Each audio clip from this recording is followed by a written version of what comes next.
All right, today,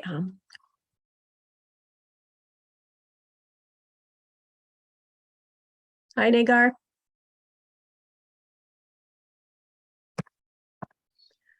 All right, so today we're doing our last lesson of Unit 3. And originally, actually, yeah, let me just go over this because I have emailed everybody about this, but just in case, let me just go over this.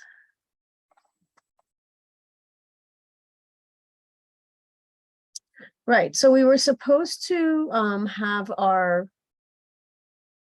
midterm exam. Originally, I had booked it for Monday, October 31st, but I then realized, of course, that's Halloween night. And I don't know about you guys, but I definitely have to take my kids trick-or-treating. There's no way around it. So I'm moving the midterm to Wednesday, November the 2nd. So that same week, but instead of Monday, on Wednesday, which means that there is no lesson. We are not going to meet on Monday, October 31st. Okay, so today we are having lesson number 12, which is the 4th lesson, the last one of Unit 3. And then on Wednesday this week, we are going to have our tutorial session. And during this session, we can get together and take up questions, anything you guys want me to review. We can go over any of the homework questions and anything in particular that you would like to go over. We can go over and try and figure out and review any concepts, any topics that you need during your tutorial session. And of course, as always, outside of the tutorial session, you're always free and welcome to email me and arrange a time, or if I can answer your question over email, we can do that. Okay, so now that's taken care of. And also, yeah, please remember your midterm is worth 20% of your final mark. And this is going to be held in person at the Academy. And there's a question being asked about a study sheet other than the review. No, there's no other study sheet. All of these unit assignments that I've been giving you, these are excellent preparation in addition to all the homework questions that you have hopefully been working on. And if you want, we can take up some of those homework questions if you've been working on them and you would like to know some of the answers, although I have shared the answers to these homework questions with you as well. So we can go through those, but no, there is no review sheet, but the material that is covered, especially in your unit assignments and also in the homework question, is excellent preparation. And as it already is, this course is fairly condensed. So yeah, let's get started. So here in this lesson, we're really looking at, we talked in our previous lesson about some of the biotechnology tools and techniques, and hopefully understand how they work and how we can apply many of these techniques to bring about specific purposes. But really, these techniques can be applied in much broader strokes to the bigger picture. For example, you can have recombinant DNA technology that can be used to move a gene from one species into another, so that, like the example we discussed, we now have the ability to make human insulin using bacteria. We can get bacteria to make our human insulin. But how can we expand this to other applications? This idea of moving genes from one species to another. In fact, we're using these to design better crops. by adding genes that provide plants with better resistance to various pests, to various environmental conditions, such as droughts, or even sometimes making them more nutrient rich. So really, there's no end to the possibilities here. So even though we can do all this, there's also the question and the debate as to just because we can, should we in fact do it? So in today's lesson, we're going to focus on some of the broader applications that use these recombinant DNA technology techniques and all the uses of biotechnology, and look at the implications for doing these. And more specifically, what we're going to talk about, we're going to describe some examples of some of the genetic modifications and explain how it's applied both in industry and in agriculture. We're going to look at some of the social, ethical, and legal implications of biotechnology, and also look at some of the key aspects of Canadian regulations as they relate to biotechnology. And some of the questions I want you to keep on top of mind as we're going today's lesson is, should scientists be able to move genes from one species to another? As scientists, we have the ability to do that. Should we do that? Another thing is, say, for example, a scientist sequences a region of DNA. Are they then able to patent it? Should they be able to put a patent on that DNA sequence that they've sequenced? And and finally, an important question: should the information that's contained in your personal DNA be private, or should government or even insurance companies be able to access it? So we're going to keep these questions in mind. And also there's a interesting little YouTube video that we can watch together that touches on many of these topics. So first, let's talk about genetically modified organisms. And I really apologize for today.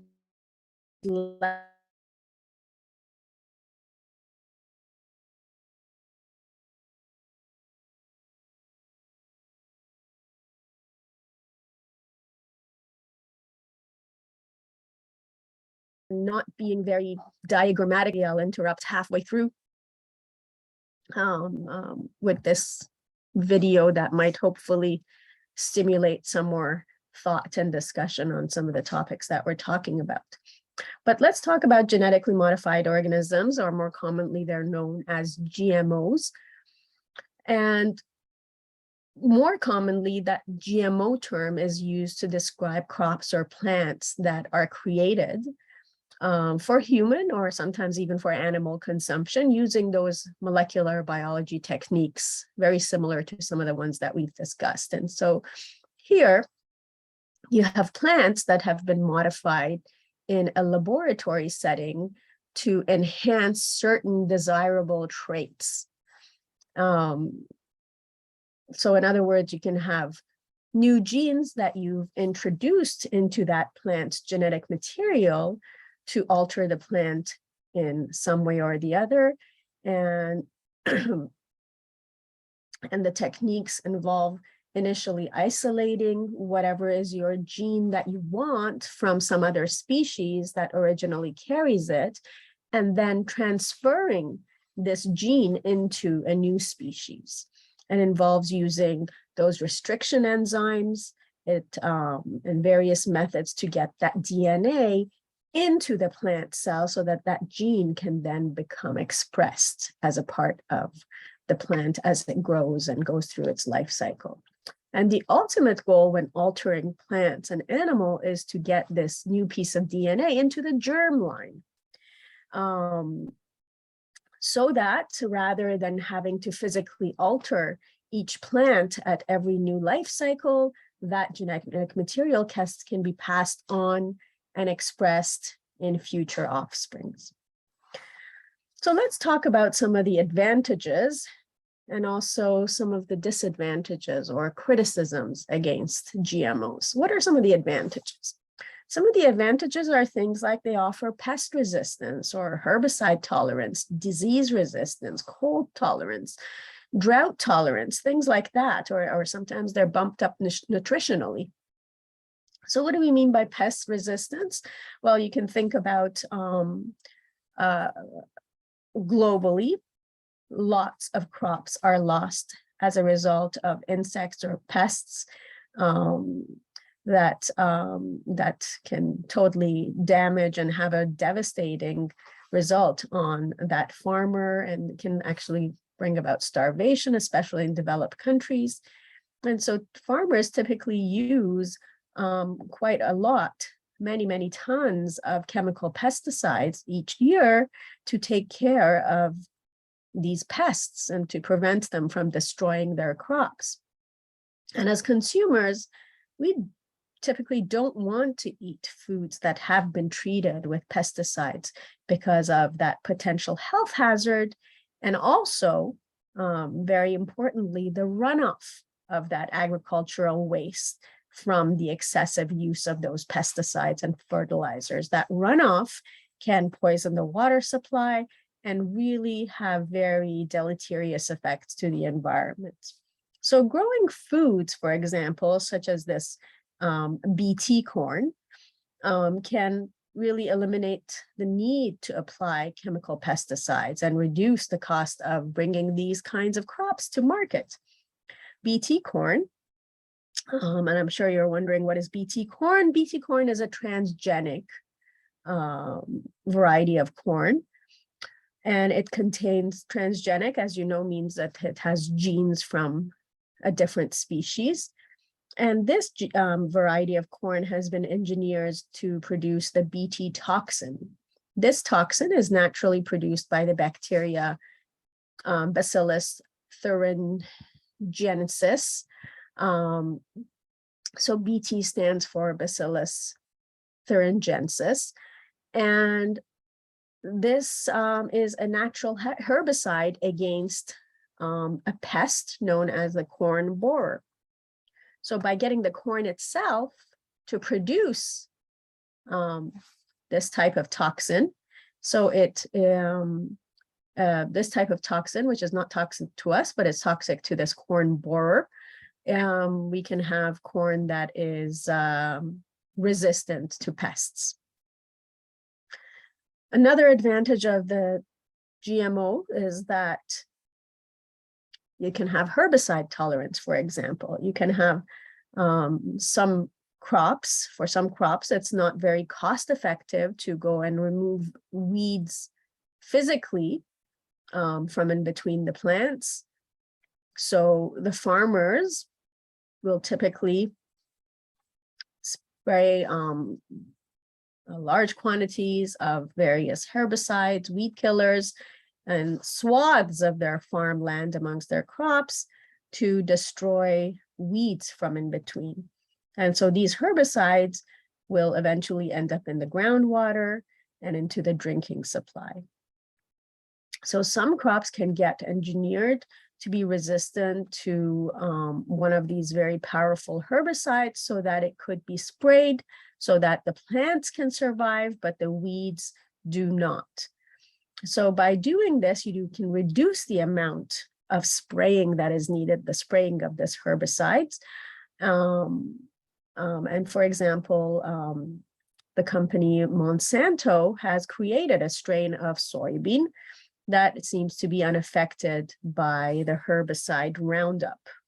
This is a pretty broad spectrum Roundup herbicide.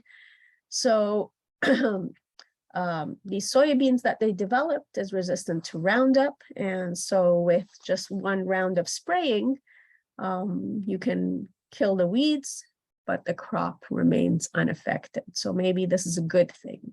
Less spraying, less runoff, and less contamination of groundwater and the drinking supply.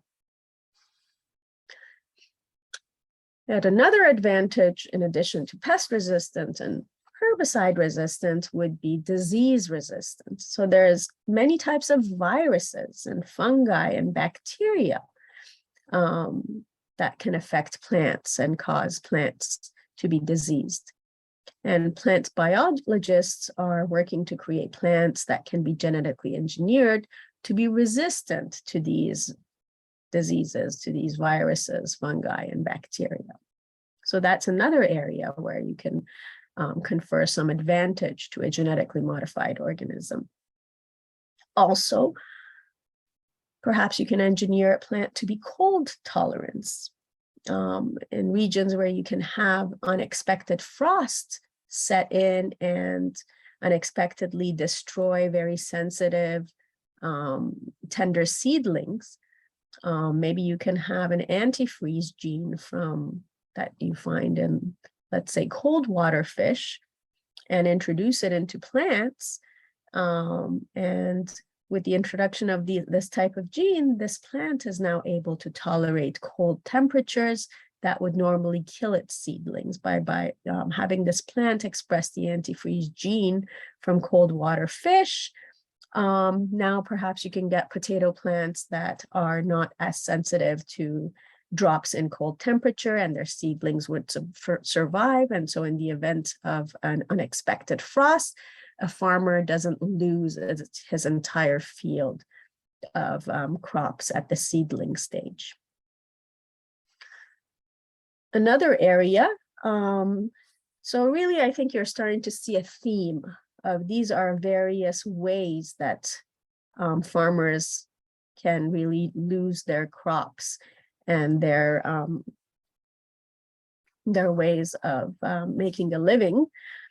So another way would be to have a plant that would have some drought or even salinity tolerance. So you can imagine, as our world's population is growing and more land is being set aside and used for housing instead of farming and crops. And this is something that is actually very, very visible, even very close to home for us around the GTA, really, compared to 20 years ago. The amount of farmland that's been around has quite a lot of it has been converted into neighborhoods for housing instead of for farms and crops. So farmers will need to be able to grow their crops in locations that maybe they were previously unsuited, not very suitable for growing plants and for farming. So you can have plants that can withstand, for example, long periods of drought, not getting enough water, or even in areas where there might be high amount of salt content in the soil or in the groundwater. If you're able to now grow these plants in conditions that normally aren't the best for growing crops, that might help people to grow crops in formerly inhospitable places. And finally, you can target the issue of malnutrition in the third world countries through the use of genetically modified organisms. And malnutrition is really such a common problem in third world countries, where you have oftentimes people in these countries are very reliant sometimes on a single crop, such as rice sometimes as being their main staple in their diet. But rice doesn't contain all the important nutrients. It doesn't contain them in adequate amounts that are necessary in order to prevent malnutrition. So if rice, for example, as an example, could be somehow genetically engineered to contain an additional boost of vitamins and minerals, in a way, you could perhaps alleviate some of those nutrient deficiencies in those populations. For example, blindness as a result of vitamin A deficiency is a very big problem in third world countries. And researchers have been able to create a certain strain of golden rice that contains quite a high dose of beta carotene, which is vitamin A. And they're hoping now to offer it in third world countries that request it. And they're hoping that these plans of developing this golden rice will help with the problem of blindness as a result of vitamin A deficiency.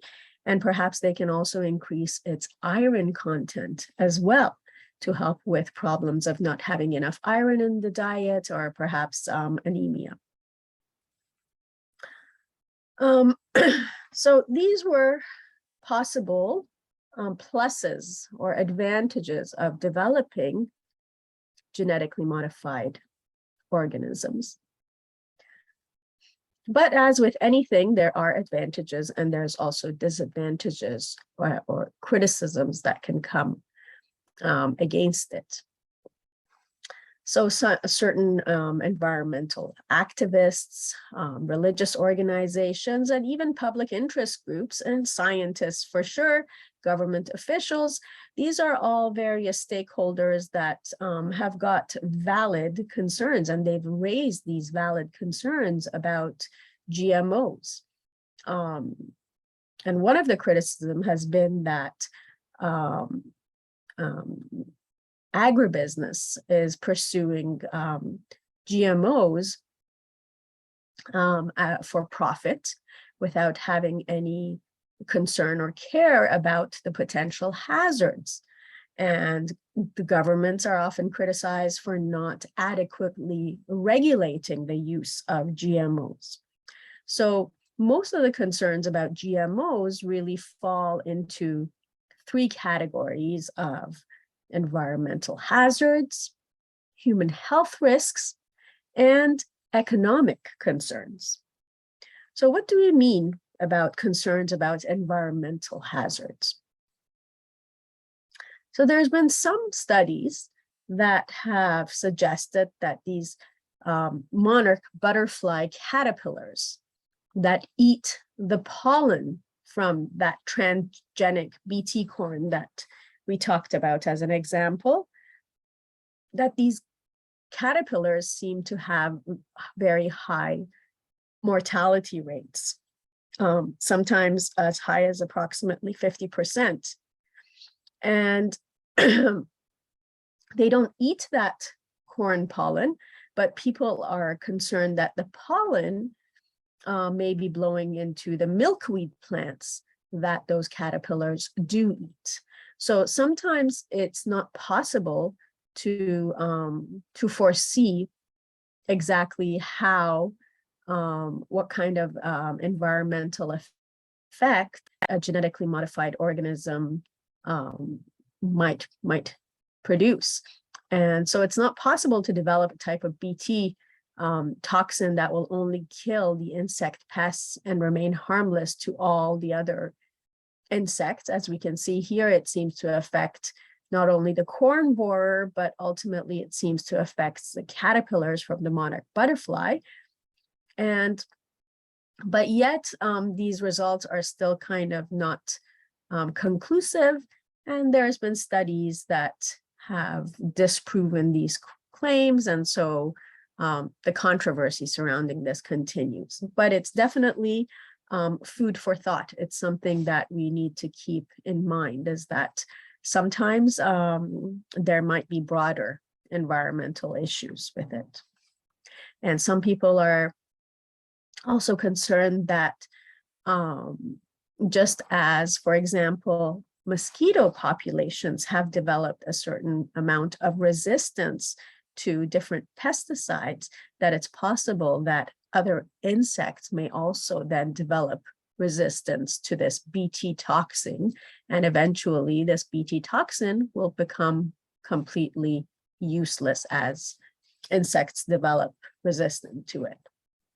Another concern is that some of these plants that contain the transgenic gene that's developed for resistance to Roundup, let's say, the herbicide, might then be able to cross-pollinate with those weeds and pass on their Roundup resistance to the weeds, and then making these weeds almost impossible to kill up, because now they have got also resistance to this herbicides. And there is evidence that this transgenic corn does in fact cross-pollinate, and the company Monsanto has actually sued some of the farmers for harvesting GM crops, GM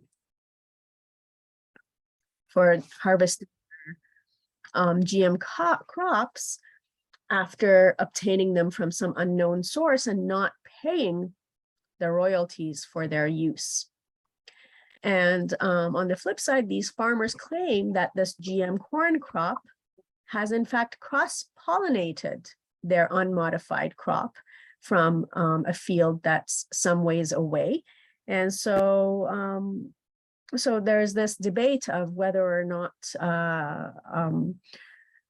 these farmers are going to be held responsible, or some of them have actually been found guilty and have been forced to pay the company.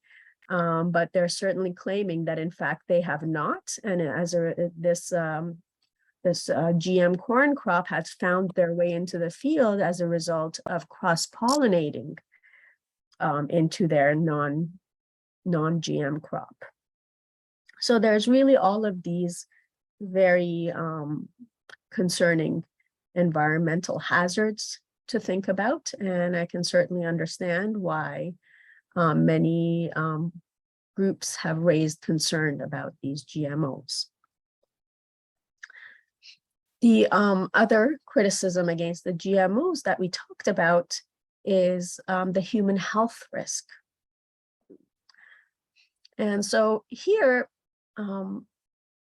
many children in North America and European countries have developed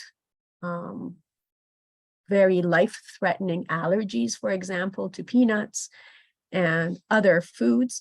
So it can be possible that by introducing a foreign gene into a plant, we may be creating the potential for new allergies or allergic reactions in people who have a susceptibility to developing these types of allergies. And a proposal to incorporate a gene, for example, from Brazil nut into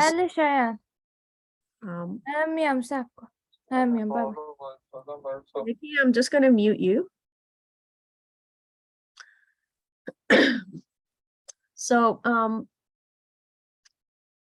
yeah, the proposal to, for example, let's take the gene from Brazil nuts and put it into soybean. That was feared to might be bringing unexpected allergic reactions as a result of maybe people who might be eating soybean might have allergies to Brazil nuts. And so having this gene from Brazil nut might then bring about an allergic reaction. So really, before anything like this is done, there needs to be extensive testing of these genetically modified foods to really try and avoid the possibility of bringing harm to consumers that may have potential food allergies. And this is where labeling of GM foods and food products are becoming so important. And this is another level that government regulation really needs to be on top of. There's also been much concern that the introduction of foreign genes into food plants could have unexpected and negative impacts on human health. And a recent study that looked at the effect of genetically modified potatoes on the intestinal cells of rats and found that it did seem to cause a certain amount of change in the intestinal lining of these rats. And these studies have are still facing some amount of controversy. Some of these studies have been criticized, saying that the data, the way the data was collected is somewhat flawed. But on the whole, scientists believe that genetically modified foods do not present a great risk to human health. But I think on the flip side of that, I think it's certainly agreed that this needs to be highly regulated, and labeling of GM foods is very important. Among the other criticism is economic concerns. So bringing a genetically modified food item to market is a very lengthy and a very costly process. And those companies that design these types of genetically modified foods design them because they want to make a profit. And many of these plant genetic engineering technologies and the genetically modified plants themselves have actually been patented. And as a result of that, patent infringement is a big concern to those companies, because they've put quite a lot of resources, quite a lot of investment into this. And so it's very important to them to keep these patents to themselves. And so consumer advocate groups are really worried that by patenting these new plant varieties, what it will ultimately do is raise the price of these seeds so high that small scale farmers in, and especially third world countries, those will not be able to afford to buy these seeds to grow these genetically modified crops. And this could result in an even wider gap between the wealthy and the poor.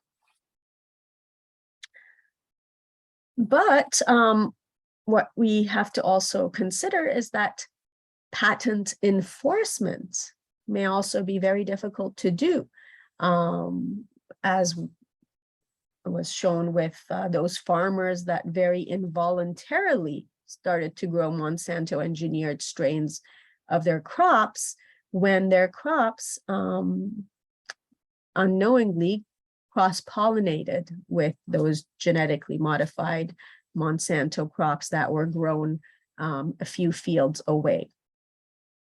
So one way that might be possible for these companies to prevent this type of patent infringement is to be able to introduce these quote unquote suicide genes into genetically modified plants. So the idea being that these plants would be really viable for only one growing season and would not produce seeds that continue to be genetically modified, and the seeds that they would produce would be sterile seeds and they wouldn't germinate anyways. So in this way, they're keeping their patent, and there's reducing the possibility of patent infringement. But of course, on this flip side, that means that this would be quite financially very hard and perhaps even quite disastrous for third world farmers, who would have to then buy a fresh supply of seeds with every growing season. And as you can imagine, in small scale farming, or perhaps in third world countries, this is not always an affordable way of doing farming. And so there's definitely benefits and certainly drawbacks to GMOs, with really both sides having very valid and legitimate points that they are arguing for.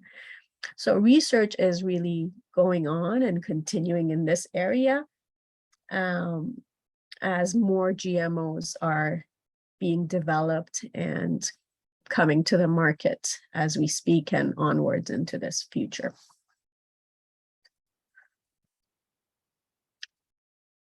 So just trying to think where is a good time for us to watch our video to sort of hopefully wake everybody up. Okay, let's talk about gene therapy, and maybe we'll talk about animal cloning, and maybe just before we talk about the Human Genome Project, we'll watch our video and then continue our discussion. So let's talk about gene therapy now.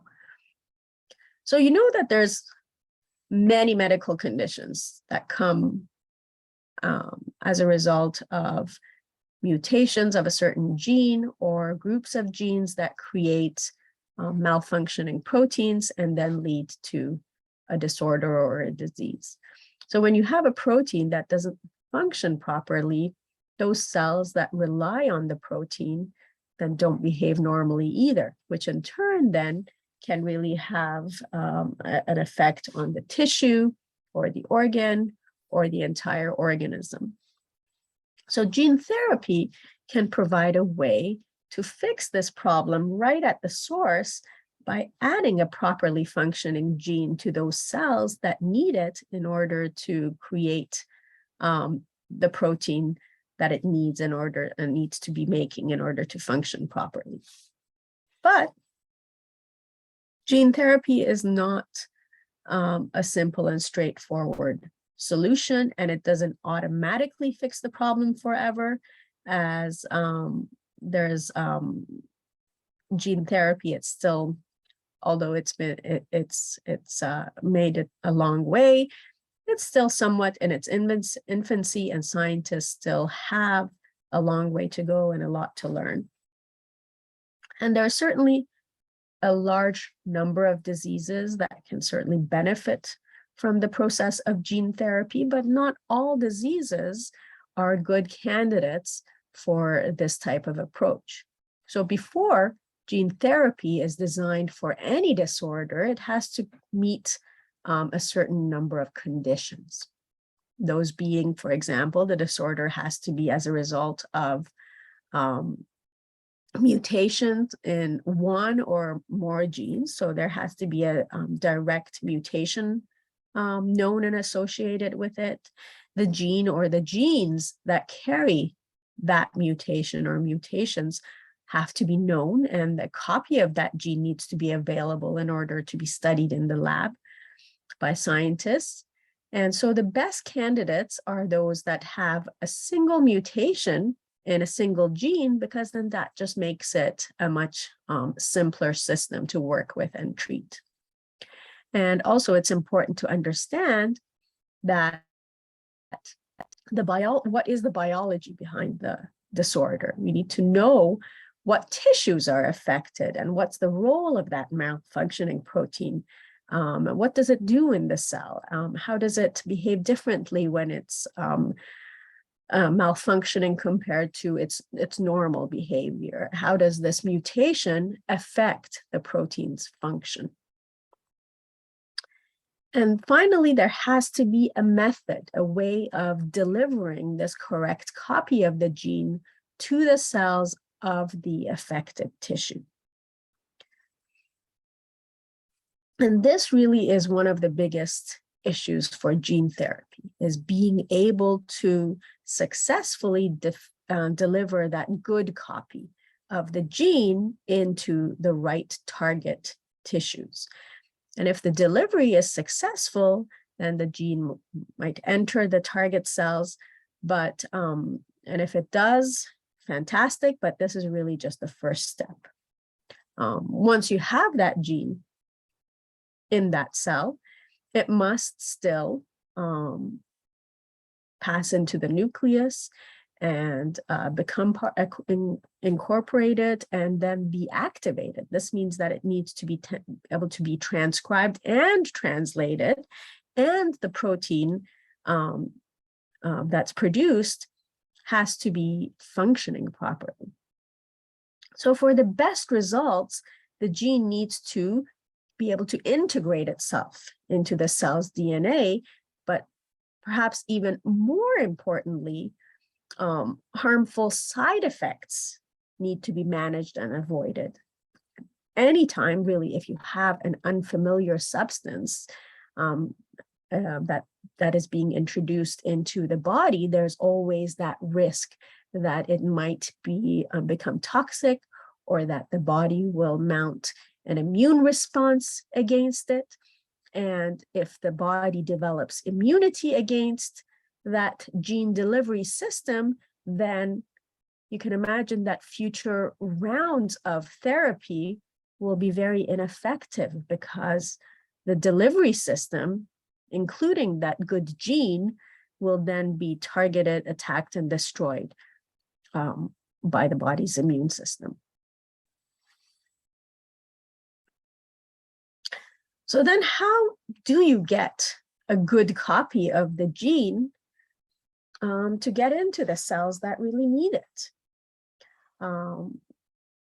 So you can do this by delivery systems or transporters called vectors. We looked at some of these vectors. And again, in any molecular biology technique, scientists can use biological organisms and molecules that perform that task naturally, and simply try and use it and manipulate and control how the system works and employ it to their advantage.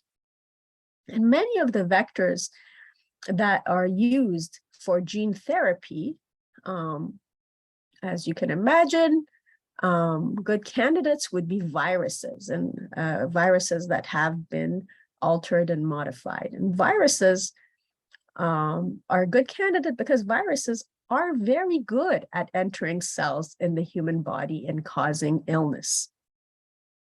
Scientists have removed parts of these viruses that make us sick and kept the part of the virus that knows how to get into human tissues.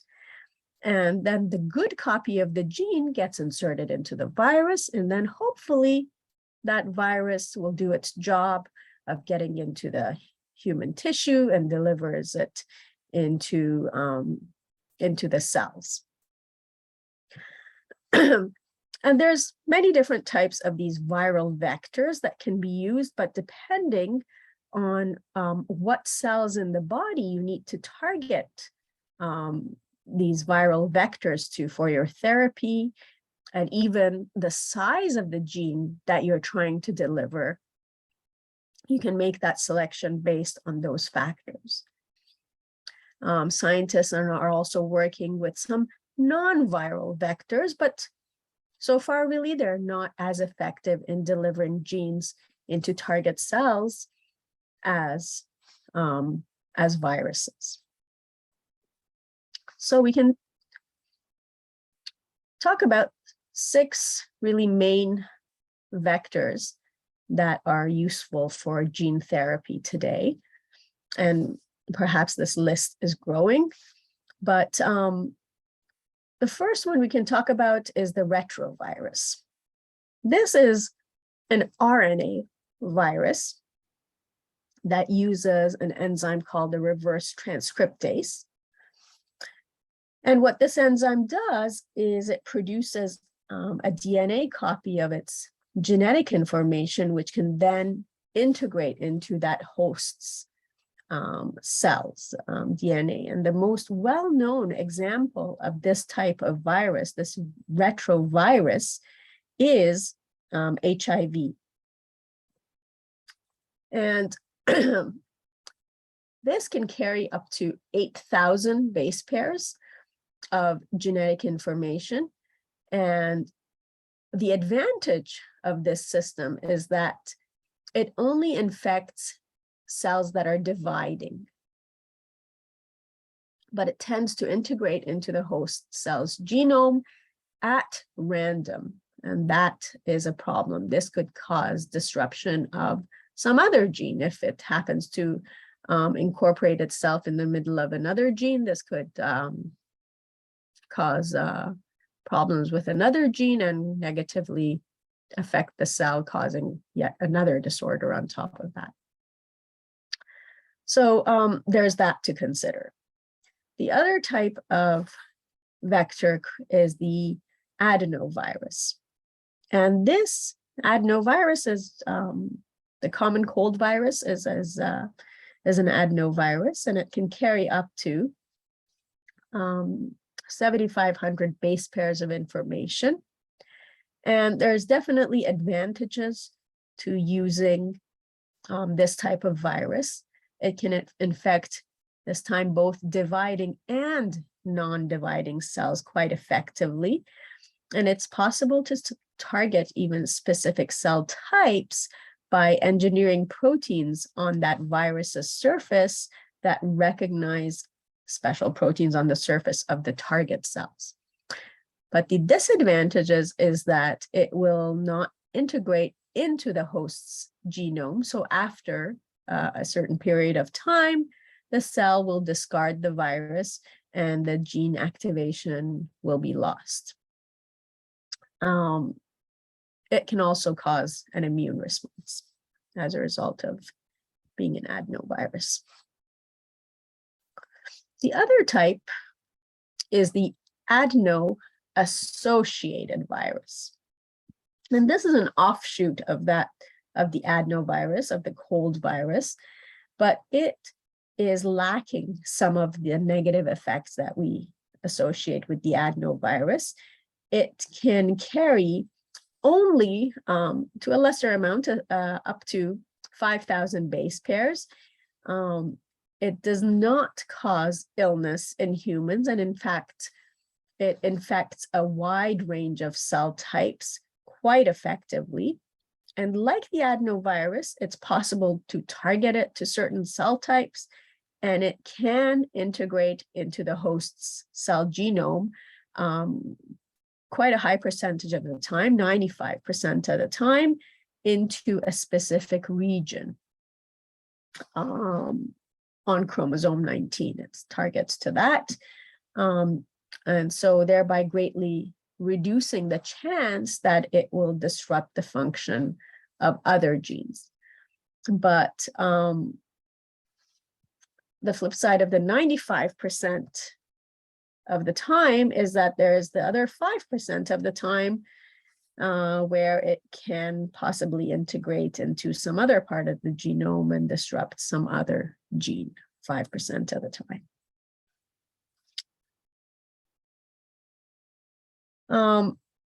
The other type of viral vector is one we associate with the herpes simplex virus. And this virus can carry quite a large chunk of genomic information, about 20,000 base pairs or so.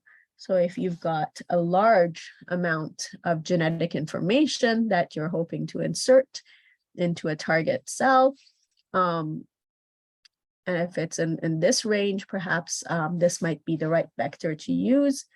This virus infects cells of the nervous system, though, and it does not integrate into the host's genome, but acts as a circular piece of DNA that can replicate together with the cells as the cells divide, and it just stays in the nucleus for quite a long time. But this too, unfortunately, launches an immune response. So far, I think you can see that there's various benefits and various disadvantages, and depending on your particular system and what you're trying to do as a research scientist, you might consider traits and positives and negatives of various viral vector delivery systems. The other last two types of vectors are liposomes. So you can deliver through the use of liposomes. And so you can have your plasmid DNA that you've put into a liposome. And that's really what a liposome is. It's just a small membranous vesicle that has the ability to fuse with the cell membrane. And when it does so, it releases its DNA. and the DNA gets transported to the nucleus. And within any reasonable amount of DNA, you can certainly pack it into liposomes. It does not generate an immune response, but will enter cells less effectively than a virus can, and it cannot integrate with the host's genome.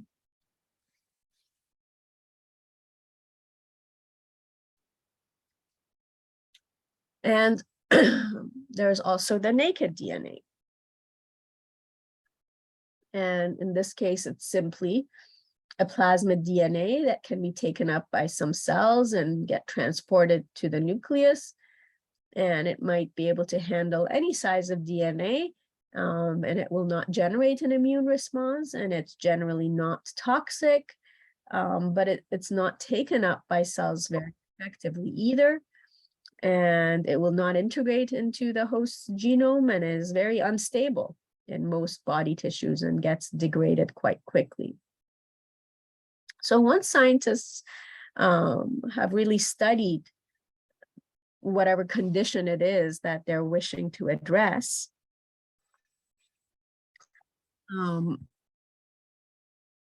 just one second, please.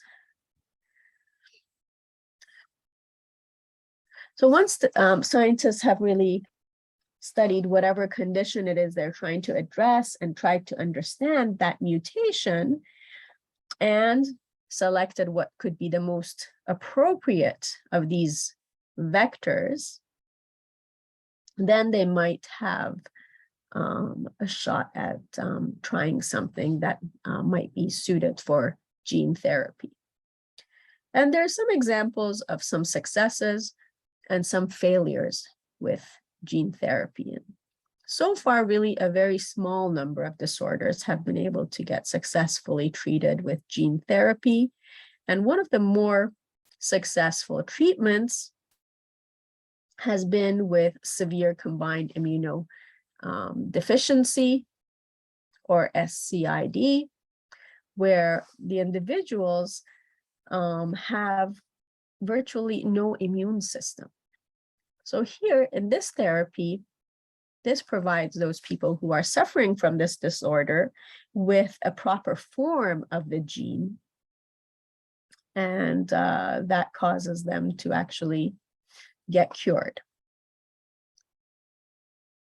But unfortunately, 2 of those patients got the gene integrated into the middle of a gene that helps to regulate the rate at which these cells divide. And as a result, they developed leukemia. But then they managed to get that leukemia treated. So it's still not, it's perhaps a good treatment, but it still has its imperfections, and it can perhaps be managed and is still viewed as a success story. Another story is in 1999. Somebody who had a rare liver disorder participated in a gene therapy treatment, but unfortunately he died because of an immune response to that genetically engineered adenovirus vector. And as a result of this person's death, then gene therapy trials came to a halt for quite a long period while scientists tried to learn more about the immune system and how it reacts to this type of adenovirus vector.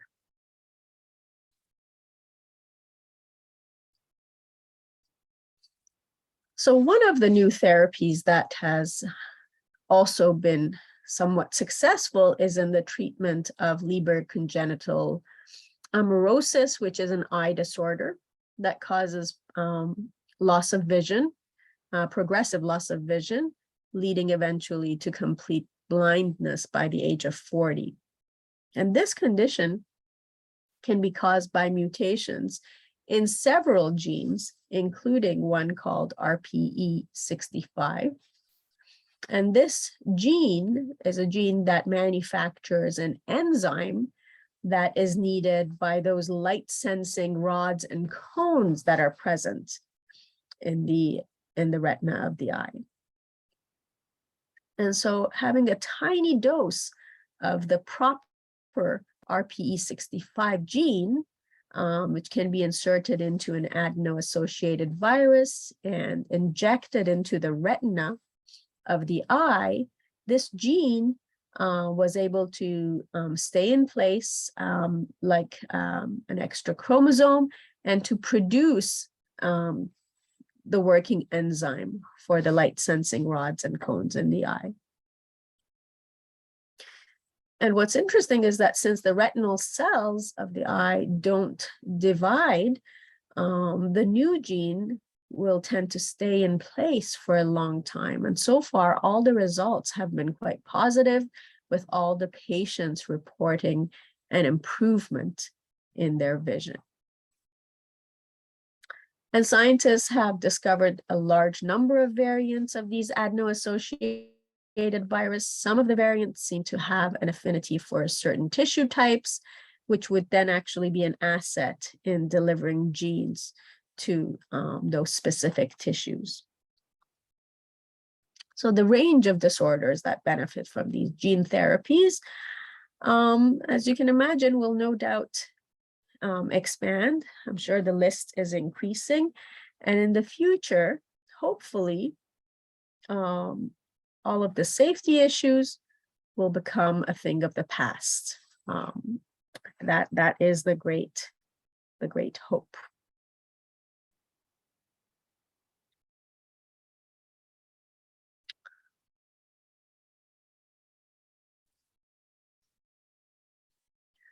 So, and of course, we can't talk about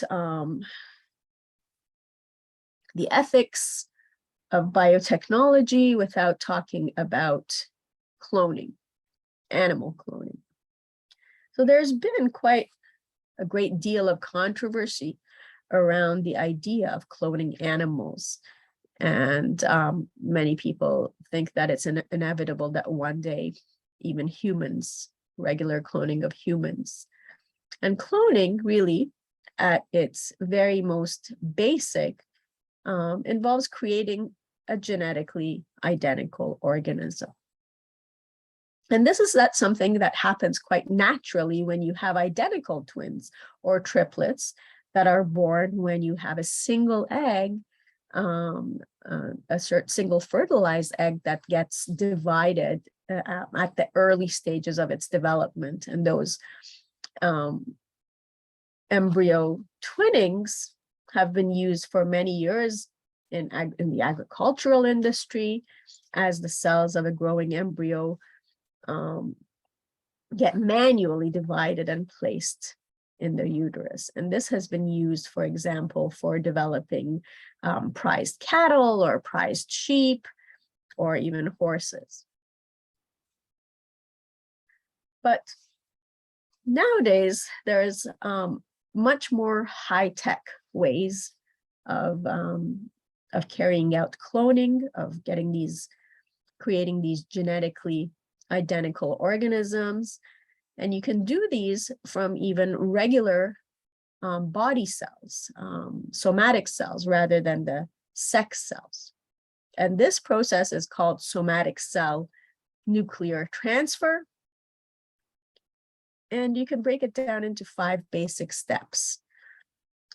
The first step being that you need to get the donor's somatic cell. By somatic cell, we mean a cell from any other part in the body other than the sex cells. So the somatic body cell and also egg cells are isolated. You take the nucleus from the egg cell, and you take out the nucleus, excuse me, from the somatic cell. And you transfer the nucleus of the somatic cell into the egg whose nucleus you took out. Then the egg cell gets chemically stimulated to start going through its division. And grow into an embryo, and the growing embryo gets transplanted into a surrogate mother. The first organism that was cloned this way was a frog. And after that, the most famously cloned animal was Dolly the sheep, that was born in 1997.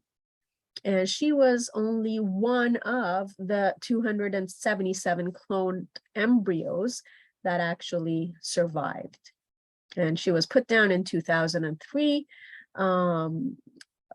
as a result of suffering from a virus-borne form of lung cancer that is quite common in sheep. But during her lifetime, she gave birth to 6 lambs under natural condition. And since then, a large range of animals, many different animals, have been cloned in various places around the world. And there's a little bit of a list. I'm sure there's more recent ones. But what are the reasons for wanting to clone animals? And there's a certain number of certain reasons, especially for scientists, to continue doing research into cloning. The first one being that by cloning animals, you can clone animals as a model for a disease that you're trying to study. So most research about human diseases uses animal models. But it takes a long time to genetically engineer a transgenic animal to carry and express a human disease. But cloning can take the time frame and significantly shorten it and produce a large number of animals, identical animals, clones, that then you can use for the study and really look for more consistent results. A second reason is for cloning stem cells. Then you can have research in this area that can lead to using human stem cells to repair damaged tissues or damaged organs. And cloning can be a way to create human stem cells that can then be used for research into how to repair these damaged tissues and organs.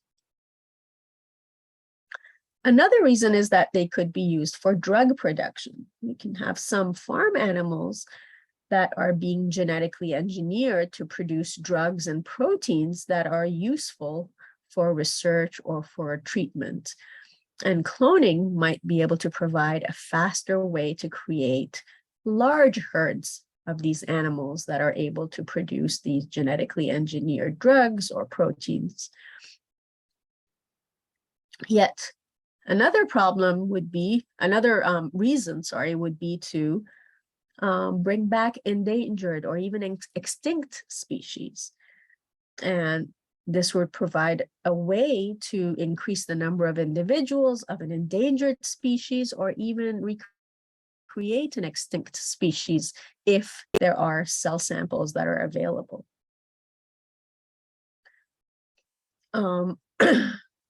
And for some people, it might even, on a less medical front, it could even be possible in the future to clone a pet that has died, or even a family member. This is a bit of a, this is where ethics really comes into play. And this idea was explored in the famous movie, The Sixth Day, played by Arnold Schwarzenegger, and even the more recent movie, The Island, and also another, one of the movies that I liked was Gattaca, where it wasn't about cloning, but it was about the idea of your DNA and your genetic fingerprint dictating how you lived your life, what kind of a job you had, what kind of a partner you had in life, what kind of a status you had in society. So in reality, though, any clone that is created will not be completely identical to the original. Clones aren't really carbon copies, in the same way that you can have identical twins that are not exact copies of each other. You can have a clone that is born as a baby and has to go through the regular growth phase of its species. And then you have different environmental factors that can bring about different traits and personalities and behaviors and interests. So there's also that to keep in mind and to consider. And of course, there's problems associated with cloning. And despite all of that media attention over the miracle of cloning, there are a number of problems that scientists have yet to fully understand and to be able to overcome. There is a very high rate of failure with cloning. For every success story that is heard, there are hundreds of failed attempts. And a study that was done on cloned animals revealed that many of these cloned animals have very severe biological problems, ranging anywhere from developmental delays to heart and lung problems or malfunctioning immune systems, to name a few. And it is believed that the cloning process really creates many random errors in the expression of genes. And the egg cell only has just a few hours to reprogram that donor cell's genes. And scientists think that this may be where that genetic problem might initiate and be created. And the programming may introduce many random errors into the clone's DNA, and so may even subtly alter the genes. And this may be one of the reasons why so many of those cloning attempts fail, and that may be because perhaps the genetic damage that has taken place is just too great. The clones that are born are the ones that may have just been lucky, and maybe perhaps those errors that were generated were not in areas that produced an effect at the embryo stage. But despite these problems, scientists that say that it may be eventually only a matter of time before human cloning will become a reality. And of course, there's huge ethics debates associated with that. So here in this diagram, it's just what we described about cloning by somatic nuclear transfer, and the different shapes. So you have two animals. One might be the egg donor. The other one will be a somatic cell donor. So the egg donor, you're going to take these unfertilized eggs from them and take the nuclei out of these cells. So you will have egg cells without any nuclei. Here, let me make this a bit larger.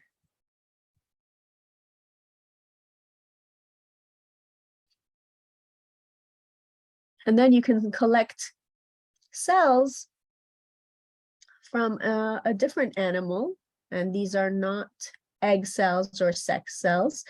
These are just collected from another body part. In this case, in this example, they're collected from the udders. So you have the udders and you have egg cells with the nuclei removed. What you do is you take the nuclei out of these somatic cells and you transplant them into the egg cell that has its nuclei removed. And once you do that, you inject the nucleus into the cell. You apply an electric current that stimulates the cells to start dividing, and you grow these cells on cell culture And as they begin to divide, you get an early embryo. And depending on how they divide and how well they divide, you can implant these early embryos into a surrogate mother who will then hopefully, one of those embryos can survive and grow into a lamb that is genetically identical to the lamb whose donor cells we used from its udder. So it is hoped that you will get a clone that is identical to this animal, even though the genetic material from this animal came from other parts of the body and not from the sex cells.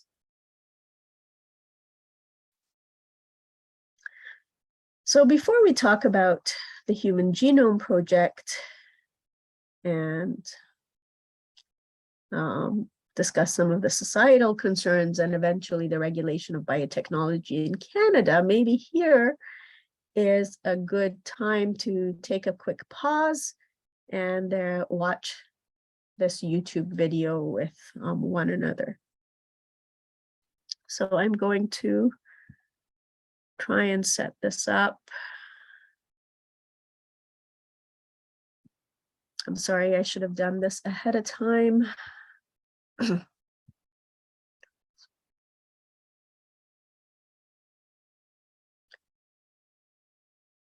Right, this link.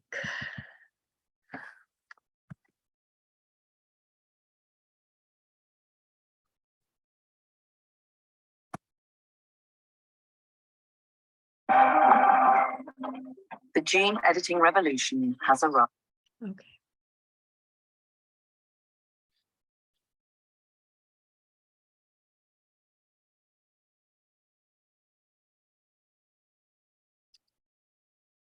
So this is a bit of a long video. It's 24 minutes, but we have time and it's interesting. And if you bear with me, we can watch it at the end and then we'll wrap up the lesson with the rest of the material.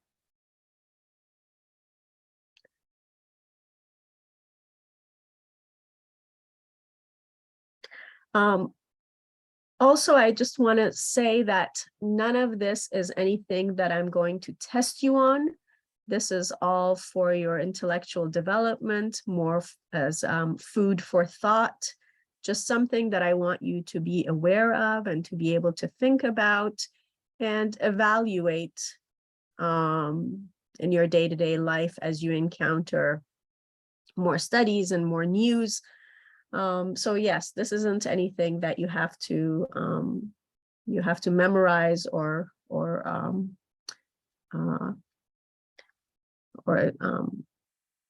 really try and memorize and learn is what I want to say. Promising cures for terminal disease. In the past 5 years, we've made more progress than in the previous 50. And new approaches to fighting climate change. We have the opportunity to fundamentally change our relationship with nature. But new genetic technologies bring with them new ethical and practical risks. Some of it could be terrifyingly threatening, like biowarfare. What is our responsibility as scientists and doctors? It's really starting to bring out ideas around who belongs and who doesn't belong. So how should the promise of genetic technologies be balanced against the potential dangers? And who decides what risks are worth taking?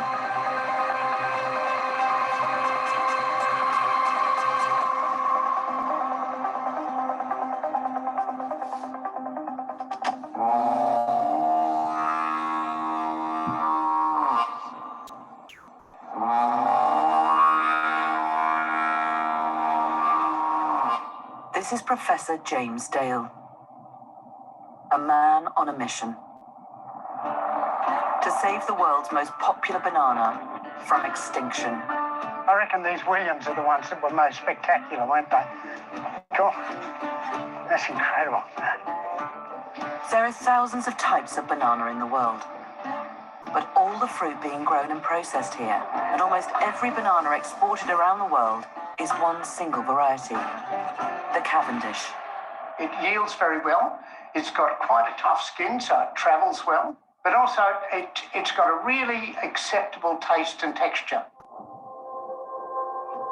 The problem is, the Cavendish is under threat. A disease known as Tropical Race 4, or TR4, has spread across the world, killing Cavendish bananas.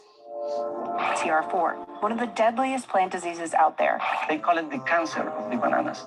You start to get that sort of motley coloration there. It gets worse there. And now it's reached James's plantation.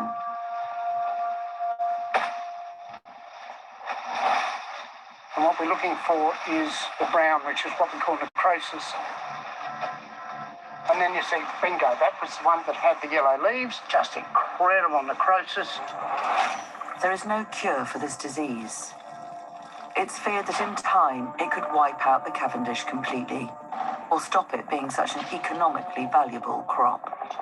It is a really serious problem. There's no obvious replacement for Cavendish bananas for the export market. But James has a solution. He has spent 10 years engineering a genetically modified banana which can withstand TR4. There's a big problem though. Because James's bananas are genetically modified, lots of consumers won't go anywhere near them. It is unbelievably frustrating. GM still has a lot of perceived negativity in the world. Europe, for instance, is one of those areas that they import huge amounts of bananas, but getting a GM crop through the regulatory process in Europe is virtually impossible. He believes this public resistance could block the development of beneficial new crops. I think it's a real problem. We're moving into a period of real flux, a real unknown period with climate change, and we're going to need to develop crops that have very high tolerance to drought. I'm not sure that we have all of the tools at our fingertips without the use of GM and gene editing. So I think there is a real ethical dilemma in the world now of rejecting technologies that may become incredibly important over the next decade or two. Some believe GM technology can be used to do lots of good. So, is it right to put barriers in the way because others oppose the technology on principle? In an EU-wide poll, 70% said they felt GM foods were unnatural, but that's a very vague term.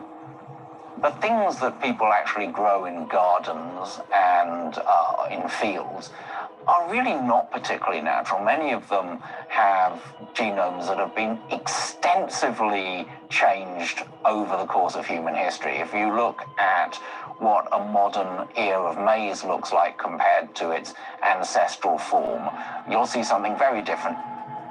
Yet there is still a fear that these technologies could go astray and expose people to risks they have not agreed to.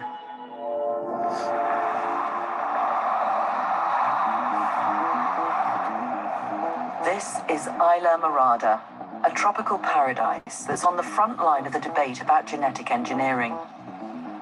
Here, genetically modified mosquitoes are being released in the United States for the first time. It's part of an experiment to try to reduce the spread of Zika and dengue fever. But some of the locals have been very vocal about their opposition to this kind of intervention into the natural world. Our economy here is tourist-based, and a lot of tourists are lay people. And if they come down here and they hear that we're turning loose some kind of weird critter, I think that there could be some impact on the economy. As a result, the mosquitoes have to be released in top secret locations, away from protesters and vandals. We just add regular tap water. The eggs hatch in about 24 hours. There's already food in there. And you can see these little holes on both sides. That's where the adult males are going to come out of.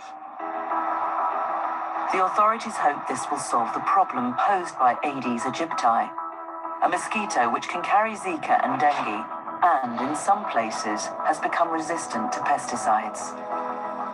Aedes aegypti control is very expensive. And what we find is that it takes up over 10% of our entire budget to control a very small population of our mosquitoes.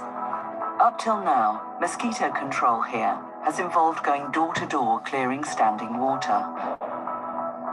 British company Oxitec might put an end to that with a genetic approach that has female mosquitoes in its sights. Only the females bite and carry disease, and Oxitec is getting to them through the males. It altered the genes of some male mosquitoes so that when they mate with females, only their male offspring would survive, meaning the number of females should crash within a few generations. It's essentially birth control for mosquitoes. It's a biological solution, it's targeted against one species, and it has no effect against bees, butterflies, or other pollinators. The project is a field trial, which has been approved by America's Environmental Protection Agency, the EPA. But the way the technology is regulated has provoked concerns. The protocols for evaluating genetically modified organisms are way short on a lot of things. Natalie Kofler is a Harvard-based bioethicist who has attended many of the town hall debates about this program. What I'm really concerned about is really how it's being decided upon and developed, not the technology itself. She says the regulation of this technology isn't transparent enough and doesn't require proper engagement with affected communities. It's just blowing our regulatory systems apart. One of the biggest challenges is the real need for community consent when we're talking about releasing genetically modified organisms into people's literal backyards.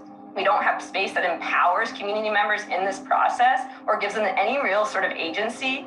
That to me is a really, really big concern. Failing to engage communities properly not only risks intervening in their lives without consent, it also raises another ethical concern: the risk of turning people against the technology, meaning that they and others miss out on beneficial interventions.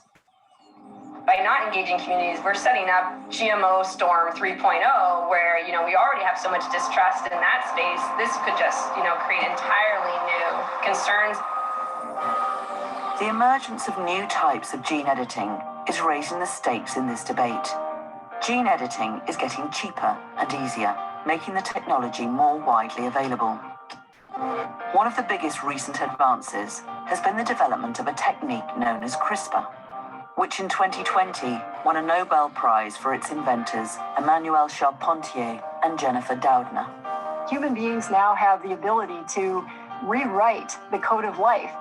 CRISPR makes precise edits in DNA by using a special protein, which can be programmed with a molecule called RNA, so that when it finds a specific gene sequence, it makes a cut at that precise point in the DNA.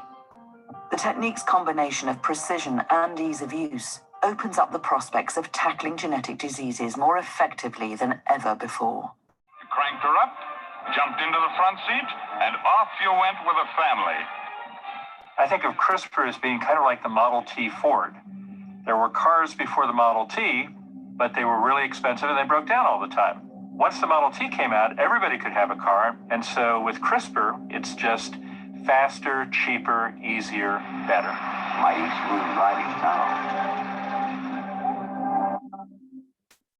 This ability to edit specific genes could change medicine dramatically, and soon. There are 200 million people on our planet, our fellow human beings, who suffer from genetic diseases that are CRISPRable in principle. One of the most recent advances is the ability to treat sickle cell disease, a blood disorder which is caused by a mutation in a single gene. This new technology is already here and already changing lives.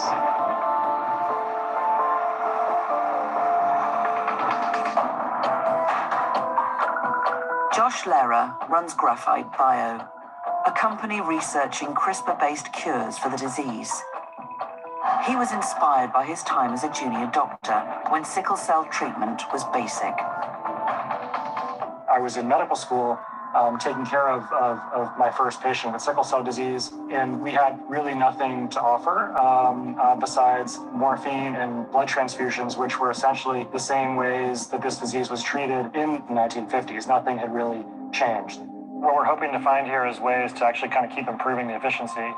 Josh's company is working on what he calls next-generation gene editing treatments. If we had an approach that could go beyond cutting and essentially find and replace, correct that defect and restore the normal hemoglobin protein, that should be a definitive cure. While most would be in favor of using gene editing to cure a disease like sickle cell, it gets more complicated when the technology is used to fix diseases and conditions which may be less debilitating. I think what bothers people a lot about gene editing isn't the idea of editing away terrible diseases. It's the idea of editing traits that aren't diseases at all, like eye color or skin color. I think these are going to raise some really difficult questions.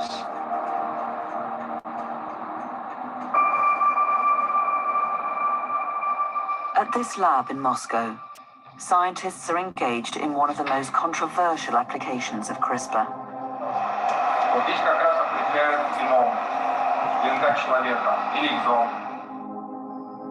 They're using gene editing to try to eliminate hereditary deafness.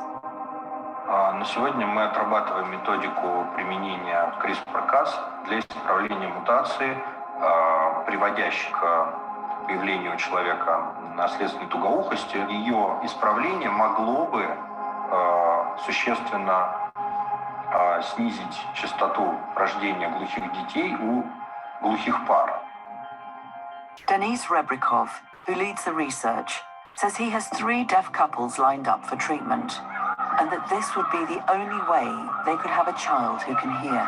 Если у родителей мутации совпали, они оба глухие, то, к сожалению, здесь все дети будут точно такой же патологией, с наследственной тугоухостью. И единственный, по сути, способ сделать ребенка слышащим – это починить мутацию на самой ранней стадии развития, на стадии первой клетки. While Denis does not yet have approval from the Russian regulators to implant edited embryos into patients, he hopes it will only be a matter of time.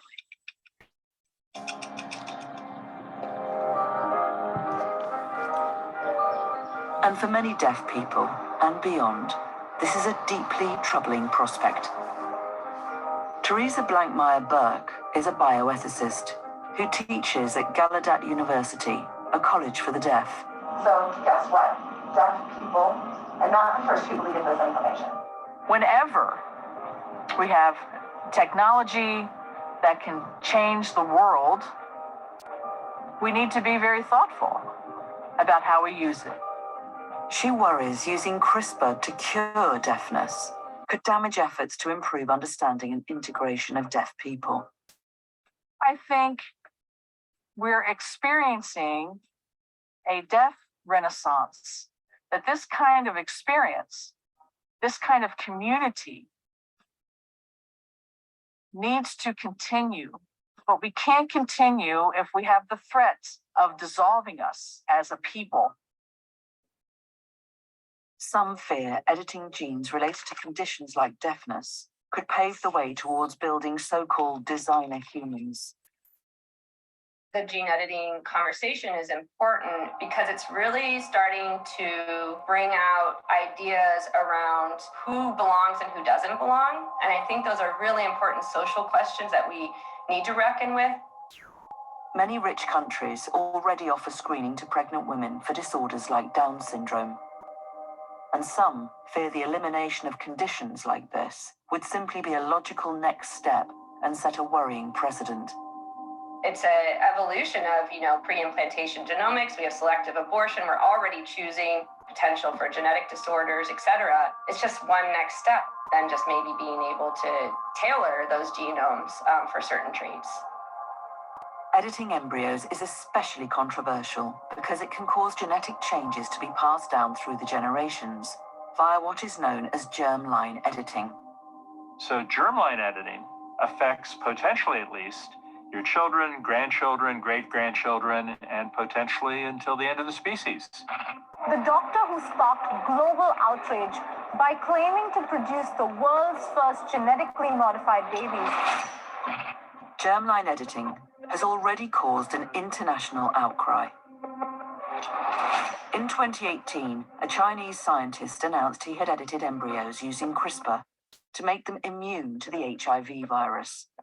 Two beautiful little Chinese girls named Lulu and Nana came crying into the world as healthy as any other babies a few weeks ago. He said that twin girls had been born as a result, who could now pass this immunity down to their children. As a father of two girls, I can't think of a gift more beautiful and wholesome for the society than giving another couple a chance to start a loving family. But the scientific community didn't agree. His experiment was seen as premature and dangerous. So I think we still need to understand the motivation for the study and what the process was for informed consent. The risks to these babies were enormous, and the potential benefits were really quite small in a way that made it, I think, criminally reckless. He Zhonghui was imprisoned by the Chinese authorities, and since then, there have been calls for a global moratorium on germline editing. This could put the brakes on Denise's research in Russia, and he says he's keen to see more debate about editing embryos. На мой взгляд, должна быть внутри научного сообщества, внутри других каких-то регулирующих структур, должно быть обсуждение этой темы с тем, чтобы выработать границы. Вот что мы должны достичь в проверках эффективности и безопасности, чтобы данная технология была разрешена к применению. While gene editing of human embryos is tightly regulated, the same can't be said about other areas. In some countries, fruit and veg in which specific genes have been precisely edited aren't subject to the same regulation as older genetically modified produce, which typically contain genes transplanted in from some other species. And while the EU still bans gene-edited food, CRISPRed produce can be bought in Japan and America. Some believe this comparatively permissive regulation around gene-edited plants should give pause for thought. I don't know any country that I think has a good regulatory structure for this. It's a lot easier to do wild experiments with non-humans and with humans. Some of those will turn out to be good, useful. Some of them could turn out to be terrible. Some of them will turn out to be frivolous.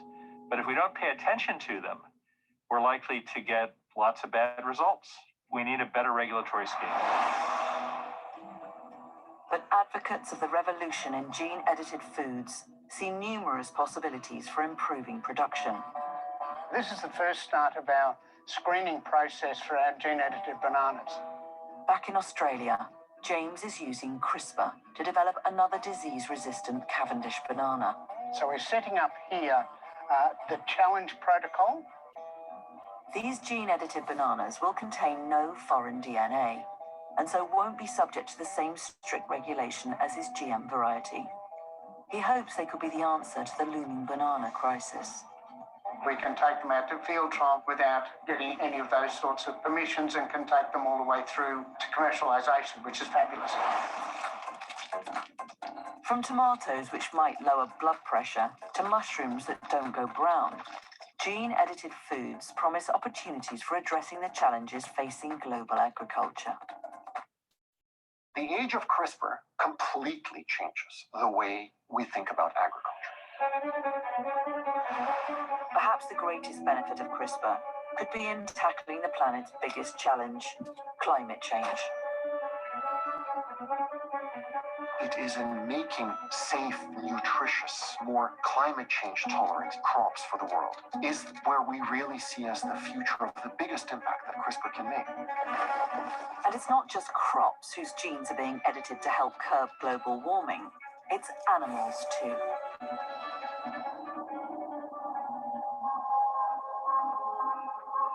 This is Pleistocene Park, site of an audacious plan to bring back animals that lived here tens of thousands of years ago, and in doing so, counter climate change. One of the more jaw-dropping is the woolly mammoth. A team of American scientists are working to recreate the prehistoric beasts by applying gene editing to elephants. We've been trying to reduce the endangerment of the elephants by reviving some ancient DNA variations found in mammoths. Scientist George Church hopes to use mammoth DNA to create an elephant capable of surviving cold temperatures, to repopulate Siberia with these new animals. We're not creating a new species or a hybrid species so much as rescuing the Asian elephant. He hopes these animals could one day help control climate change by trampling the snow and exposing the permafrost to freezing air, which should stop it melting and releasing greenhouse gases. If they're focused on the parts of the Arctic that are richest in carbon and most at risk, then it can have an impact comparable to a gigaton of carbon dioxide per year. It's a bold claim, and even if it worked as he suggests, its effect on the overall climate would be pretty small. Many worry that the headline-grabbing nature of projects like this are diverting attention away from more pressing conservation issues. If it starts making people think of extinction as less of a problem, then I think that there could be severe worries. That said, in some ways, de-extinction and also the associated thing of being able to, as it were, reinflate gene pools when things are close to extinct, I think that's very encouraging, the idea of being able to bring back diversity that would otherwise be lost. Gene editing has the potential to transform life on Earth. And as scientists and society weigh the potential rewards against the risks, there is a need to tease out what is simply a fear of the new and what is a genuine ethical issue. Whenever you're talking about ethics and science, there is an innate tendency to see science running too fast and ethics trying to pull it back. I do think there's also a need to look at what are the ethical things you would like to see happen in the world and how might science bring those about. Hello, I'm Tom Standage, Deputy Editor at The Economist. If you'd like to learn more about this topic,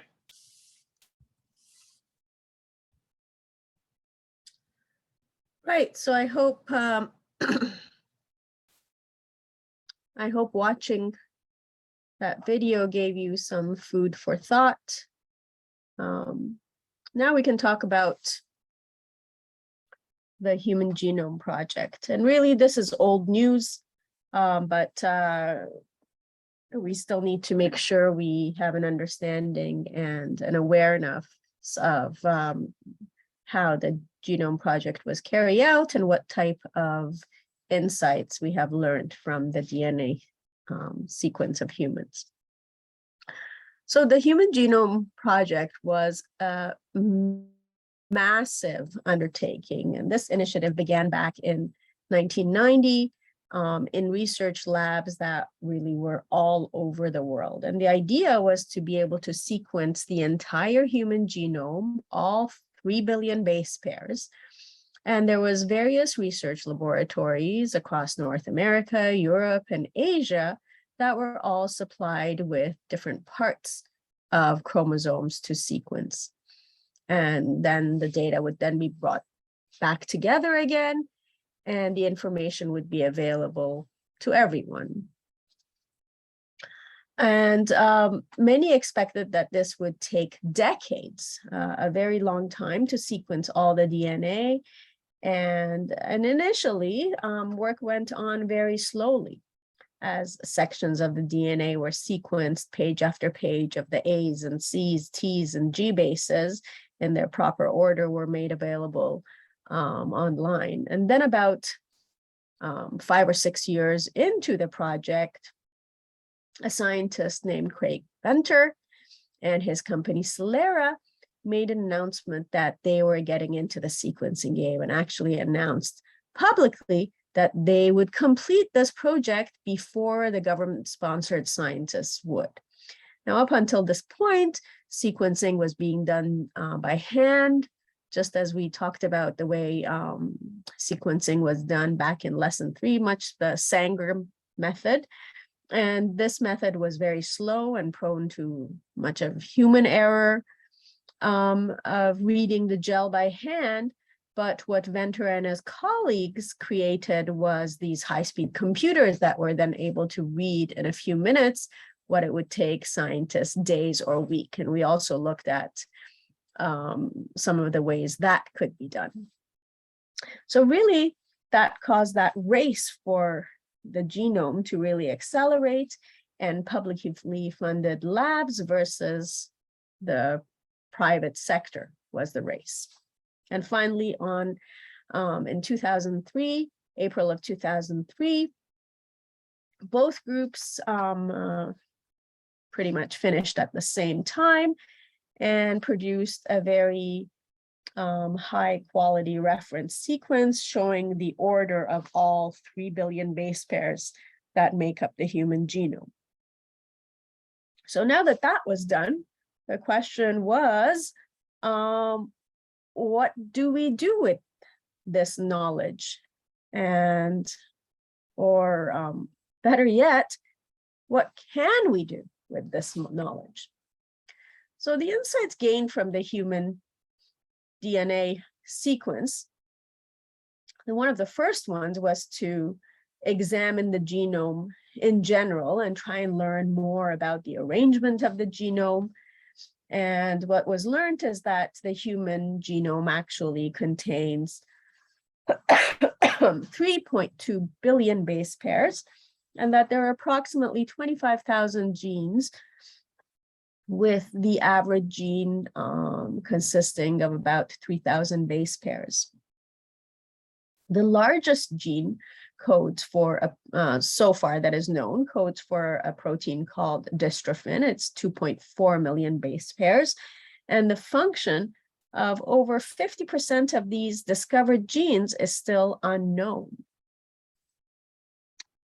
But what's interesting to note, and I guess in some ways you should already know this, is that the human genome is almost exactly the same for all people.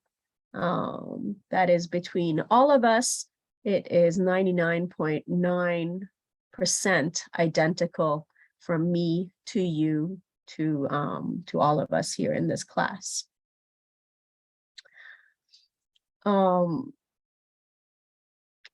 Also, these genes seem to be concentrated in random areas along the genome, with really large regions of non-coding DNA in between. And scientists have been able to identify millions of locations where there are single base DNA differences between humans. And that's really where those RFLPs and DNA fingerprint has its utility. And also these single base pair differences, it's being discovered that these very slight changes can actually drastically change how each person, how each individual's body reacts to certain drugs and other therapies. So perhaps there is a way of tailoring certain drug therapies to the individual. So how can we employ our knowledge of the human genome to medicine? So whether directly or indirectly, DNA really underlies almost every aspect of human health. So getting a more detailed picture of how genes and other regulatory sequences are interacting with one another, and also the influence of environmental factors, this will uncover all the pathways of normal body functioning and also reveal more about the disease process. And ultimately, this will impact how disease gets diagnosed, treated, and also prevented. And one of the first commercial medical applications of the new genetic discoveries is DNA-based testing. So gene testing can be used to diagnose or confirm the presence of various diseases. And currently there are several hundred genetic tests in use that, and their number is certainly expected to increase. And in the future, and even right now, upon birth, babies get tested for hundreds of genetic diseases. Well, currently not hundreds, but they do get tested for certain genetic diseases, and this number will probably increase into the not so distant future. And some of the testing that can be used today can help to predict the risk to individuals that have a family history of a certain disorder. For example, Huntington's disease is a very good example of this type of genetic disease testing. And one benefit from this type of testing early on is that it can help doctors and patients to try and manage their disorder more effectively and starting at an earlier stage. And the other area is in pharmacogenomics, and this has really come about with the sequencing of the genome, where you have these single base pair variations in genes. And we touched upon this, how this can affect how different people can respond to different medications. And this can be used in the future to really tailor treatments and drugs to each individual based on their particular genomic sequences, and maximizing the effectiveness of those drugs and reducing the chances of producing negative side effects.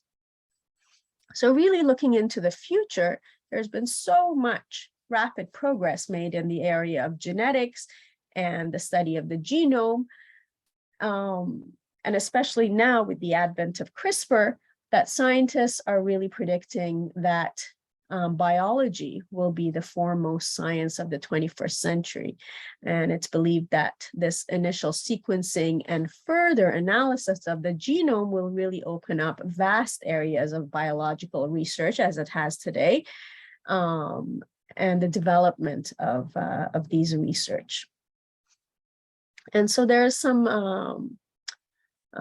of these applications from biology listed below, such as in the field of molecular medicine or microbial genomics or DNA identification.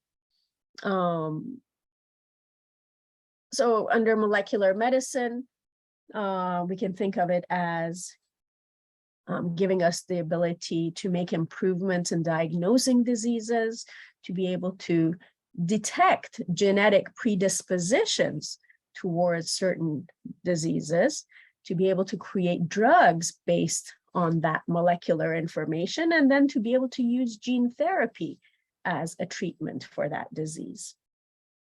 In the field of microbial genomics, it would give us the ability to rapidly detect and treat various disease-causing microbes or pathogens, and to be able to develop perhaps new biofuel energy sources, or to be able to monitor the environment and to be able to detect pollutants as a result of these microbial, these microbes that perhaps have had their genomes genome sequenced, or perhaps even altered to produce certain indicators. And then to perhaps even be able to use these microbes to clean up toxic wastes safely and effectively.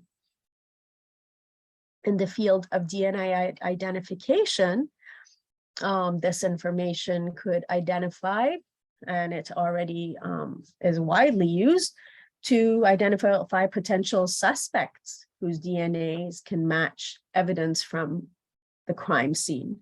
And also, on the flip side, to exonerate people who have been wrongly accused of crimes, and to maybe even identify when a crime has taken place or a catastrophe, or perhaps even identify other victims associated with a certain crime. It certainly has been useful in establishing paternity and to identify other family relationships. And finally, it has been very, very successfully used to match organ donors with recipients in transplant programs. But yet there's societal concerns. So although the sequencing of the genome has brought a deeper understanding of the human system and it can be applied to improve the quality of life for so many people, there's concerns as well. And the concern being that this area is moving forward at such a rapid pace that it's very difficult for the general public to even understand all of the implications that we face. It's certainly difficult for scientists and people who are well-versed for science. In science, you can imagine how much more difficult it is for the general public. Questions such as, so who owns our personal genetic information, and is genetic privacy the same as medical privacy? Who should have access to our personal genetic information, and how is it going to get used? How will it be used? Will an individual's genetic makeup bring about discrimination, and how will that affect that individual's psychology? Who will benefit from genetic technologies? Will they be available to everybody? And should testing be made available for the presence of genetic mutations leading to disease in the event that there is no cure or no treatment? Should there be genetic testing done for these types of diseases? And also, should parts of the genome be patentable? Will patenting DNA sequences then limit the potential for development of useful products that will benefit humanity as a whole? So these are all questions that need to be answered, and there needs to be laws put into place and regulations to ensure that these technologies are not abused. In the United States, the Genetic Information Non-Discrimination Act that became law in May 21st of 2008, that law inhibits health insurance companies and employers from being able to discriminate based on the information that can be derived from any sort of genetic tests. In addition, insurers and employers are also not allowed to request or demand genetic testing.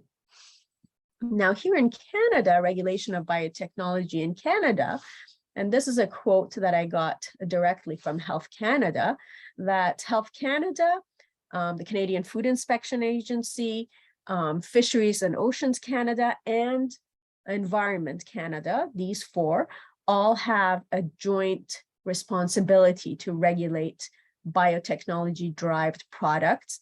And the definitions that are applied are found in the Canadian Environmental Protection Act in that document. And the application of science and engineering to the direct or indirect use of these living organisms, of parts or products of living organisms in their natural or modified forms, is what the definition of biotechnology is, according to the Canadian Environmental Protection Act. And there's links that give examples of biotechnology-derived products regulated by Health Canada that can also assist. Some of these are genetically modified or other novel foods. They are biologics and genetic therapies, and some of these are the type of therapies that assist for reproductive purposes. And the link for that site is here. But as of 2009, there are no direct legislations in Canada that address genetic information and privacy. And at the moment, the basic privacy rights cover these issues to a very limited extent through interpretation of those privacy laws. And there's been a research study of Canadian attitudes and concerns about biotechnology that was submitted to the Department of Justice, along with the recommendations that need to be made to the changes that need to be made to existing laws. And the breakdown is that the Canadian Food Inspection Agency is responsible for the regulation of all food and food-related products that are derived through biotechnology. And in this area, Canada actually has very stringent, highly regulated guidelines concerning the study, the testing, and the public consumption of these genetically modified substances. And this includes genetically modified plants, genetically modified animal feeds and animal feed ingredients, fertilizers, and even veterinary medicine. And then Health Canada is responsible for overseeing those human health aspects of all products that are created through biotechnology. And this also includes foods, drugs, cosmetics, medical devices, and even pest control products. So I hope that today's lesson has really given us all enough to think about.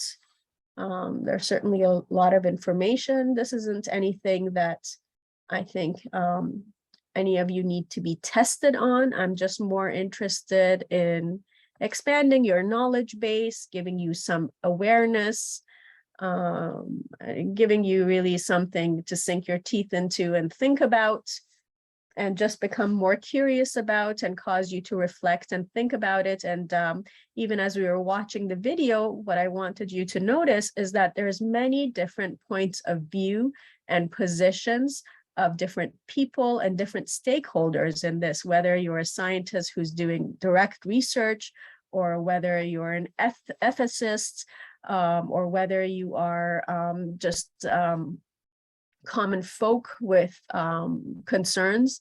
So everybody has got certainly something to contribute, but I think what is the most important message is that everybody agrees on is that we certainly need more regulation, more transparency, and more clearly labeled produce.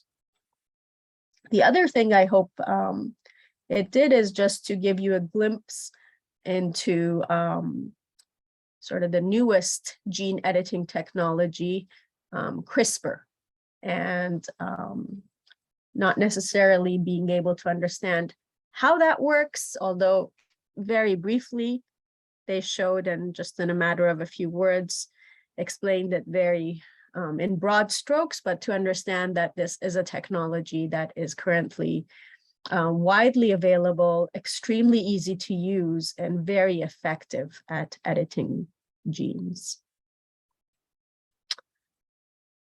I know that was a lot. Does anyone have any questions?